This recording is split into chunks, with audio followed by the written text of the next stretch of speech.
नमस्कार. महासागरच्या खरीखरीमध्ये मी ऐश्वर्या शिंदे आपलं स्वागत करते. काल सर्वोच्च न्यायालयाने स्टेट बँकेवर अक्षरशः तलवार चालवली.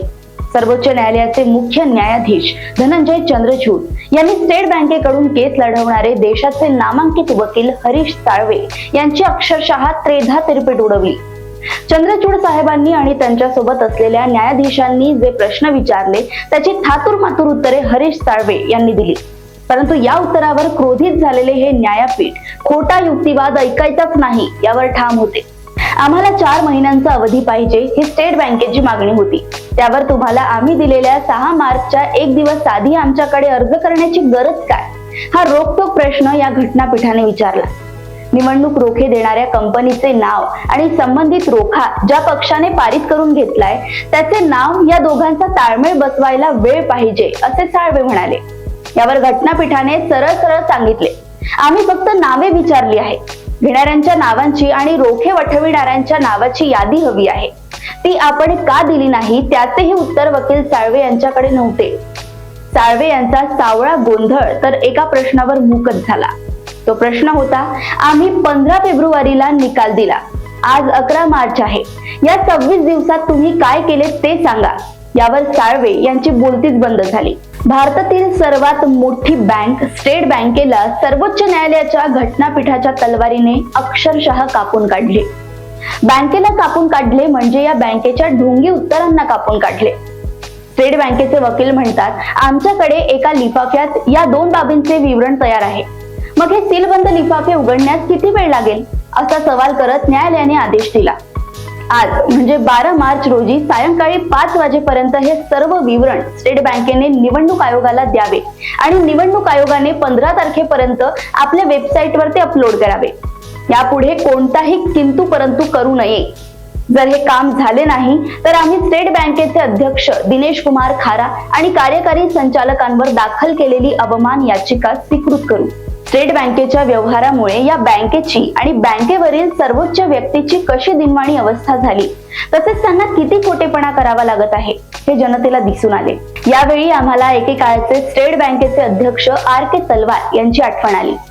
हे तलवार आपल्या निस्पृह कार्यपद्धतीमुळे साध्या छोट्याशा ऑफिसर पदापासून स्टेट बँकेच्या अध्यक्ष पदापर्यंत पोहोचले होते. तलवार अध्यक्ष झाल्यावर त्यांनी बड्या उद्योगपतींच्या ऐवजी सर्वसामान्य उद्योजकांना कर्ज देणे सुरू केले होते. त्या काळी आणि आताही सुरू असलेल्या एका बड्या वृत्तपत्र समूहाचा हा एक किस्सा आहे. त्या समूहाची सिमेंट फॅक्टरी अतिशय भिकारडी होती, त्यामुळे सिमेंटला उठाव नव्हता. मग या वृत्तपत्र समूहाने त्या काळी जे सरकार होते त्यांचे गुणगान सुरू केले. त्यानंतर या समूहाच्या मालकांचे संजय गांधी यांचे बरोबर संबंध आले. त्यांनी आपल्या सिमेंट फॅक्टरीसाठी संजय गांधी यांनी स्टेट बँकेला कर्ज देण्यास सांगावे अशी विनंती केली. संजय गांधी म्हणाले, एवढेच ना, ठीक आहे. मग त्यांनी तेव्हाचे अर्थमंत्री C. सुब्रमण्यम यांना आदेश दिला आणि त्या सिमेंट कंपनीला कर्ज देण्यास सांगितले. सुब्रमण्यम यांनी RK तलवार यांना फोन केला. तलवार म्हणाले, ती कंपनी बुडणार आहे, मी कर्ज देणार नाही. ही बाब सुब्रमण्यम यांनी संजय गांधींना सांगितली. त्यानंतर संजय गांधींनी तलवार यांना भेटायला बोलवले. निरोप दिल्यावरही तलवार त्यांना भेटले नाही. तलवार यांचे अध्यक्षपद आणखी 1.5 वर्षापर्यंत ग्राह्य होते. पण संजय गांधी यांनी या माणसाला तत्काळ पदावरून दूर करा असा आदेश दिला. स्टेट बँकेच्या कायद्यानुसार प्रमुख पदावर असणाऱ्या व्यक्तीला मुदत संपल्याशिवाय काढता येत नव्हते. मग संजय गांधी यांनी आदेश देऊन कायद्यात उपकमल घातले. तलवार यांना त्यांनी 13 महिन्यांच्या सुट्टीवर पाठवले. पण तलवार बदले नाहीत. माझ्या बँकेचा पैसा म्हणजे जनतेचा पैसा आहे, तो वाया घालवणार नाही हा बाणा दाखवून त्यांनी आपले अध्यक्षपद घालवले. तत्पूर्वी तेव्हाच्या CBI कडून तलवार यांची चौकशीही झाली होती. तेव्हाही तलवार यांच्याकडे काहीही निघाले नाही. त्यांच्यावर कोणताही आरोप नव्हता. इतक्या निर्मळ आणि कायदा पाळणाऱ्या व्यक्तीला अखेर पाय उतार व्हावे लागले. हा किस्सा सांगण्याचे कारण त्यावेळेचे नाव असलेले ते तलवार यांची दृढता स्टेट बँकेला मोठे करून गेली आणि आज सर्वोच्च न्यायालयाने जी तलवार चालवली त्यामुळे आताच्या स्टेट बँकेचे फार वस्त्रहरण झाले आहे. आता सत्ता कोणाचीही असो, ताठ मानेने जगण्याचा प्रयत्न अधिकाऱ्यांनी केला तर परिणाम भोगावे लागतात. ते अनेकांनी भोगले.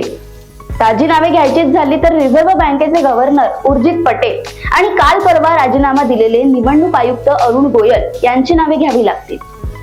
सत्तेपुढे एकतर शरणागत व्हा किंवा आपल्या पदाला जय श्रीराम म्हणा, अशी ही दोन तलवारांची कथा आहे. अशाच राजकीय घडामोडी व अपडेट सोबत पुन्हा भेटूया महासागरच्या खरीखरीमध्ये. बघत रहा महासागर. आणि अजूनही तुम्ही आमच्या चॅनलला लाईक आणि सबस्क्राईब केलं नसेल तर लगेच लाईक आणि सबस्क्राईब करा आणि बघत रहा महासागर. नमस्कार.